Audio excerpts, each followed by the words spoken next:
With Jay, ask Louis about the comments that Deontay is making here. He's demanded this fight. We want to know if Luis is surprised by this, and if he feels this was a mistake on Deontay's part.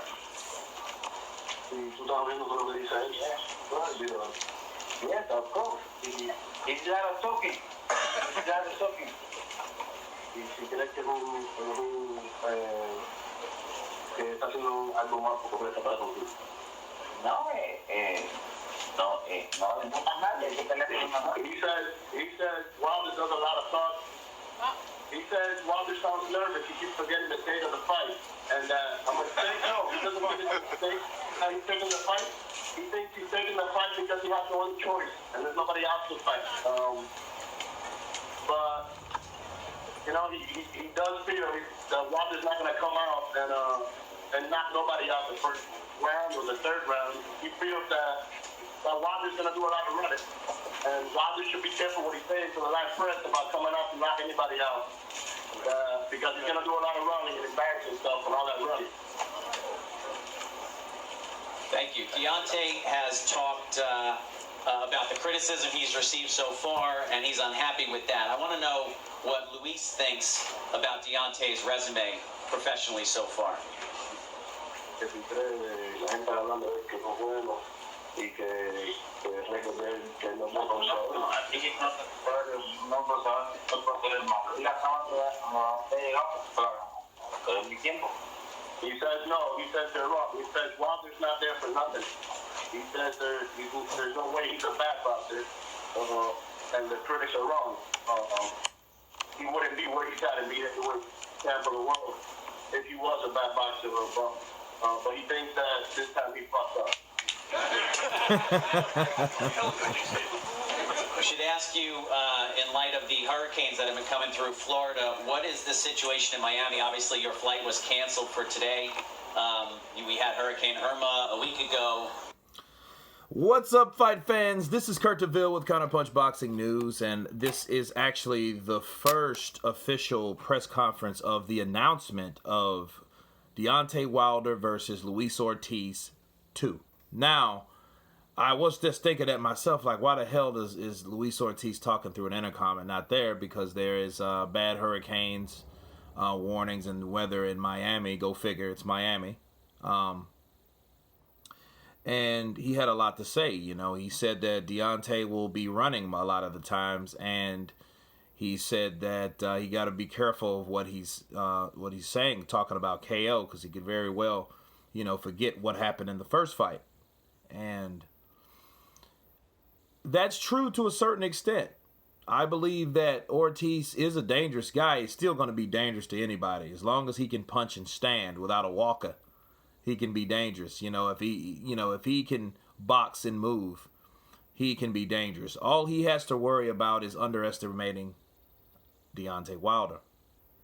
Now, the thing is, I feel maybe Deontay Wilder's underestimating, Luis Ortiz. Because, you know, if you look at the trend of all his fights in the last year, okay, you had Ortiz, Fury, now Brazil, Ortiz. All of these fights, except probably for the Dominic Brazil, you know, because Dominic Brazil is actually a guy that, you know, he had a decent record, and he had made a good comeback for himself. So it is a doable, it is a good a name to be on his record, because he only got beat by Joshua. So, you know, the two top guys in the division has beat this particular fighter.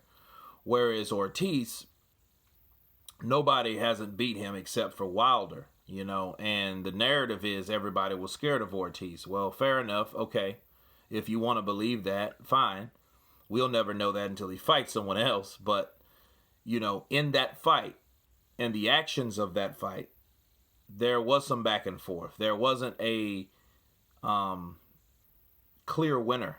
If that fight would have if you take away the 10th round, if it would have just went back and forth with the knockdown in the 5th and the rally in the 7th and kind of back and forth action, if Deontay Wilder did not get that knockout, that fight probably would have been another robbery, honestly. It probably would have been another Sean Porter Ugas, another Erislandy Lara Paul Williams, or Erislandy Lara Canelo.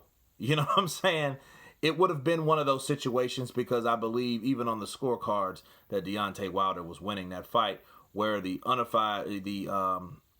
unofficial judges had it for Ortiz. Okay, so that's something that you want to bring to the forefront, and that could very well happen. He could get in there with Ortiz and underestimate him, thinking he's old, by referencing the Christian Hammer fight, which he looked like shit. Okay, he did.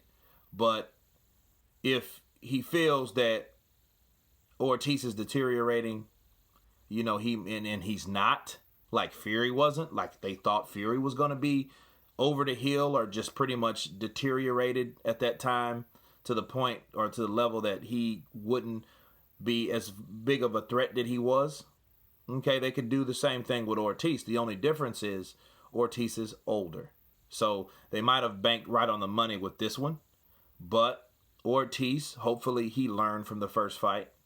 And like Ortiz said, he doesn't shy away from how he really feels, especially shit talking. He said Deontay Wilder fucked up. This time he fucked up. He gave him props, like, no, he's there for a reason, but this time he fucked up. So I'm coming for him. That's what I like to see. I like to see a fighter that does want to bring on the challenge. I'm not happy it's pay-per-view, but I am happy that Luis Ortiz is getting a pay-per-view fight purse. Because honestly, people, I think Ortiz should have got more, at least $1 million the first fight. But then, Deontay only made 2.1, so you couldn't expect too much. You know what I'm saying? But yeah, that's what he warns Deontay Wilder. He's fucked up. He might run. And be careful of what you're talking about, a KO. So anyway, that's just me breaking down the first press conference of these guys officially. Of course, you guys tell me what you think. Please subscribe. And you guys been Counterpunch. Peace.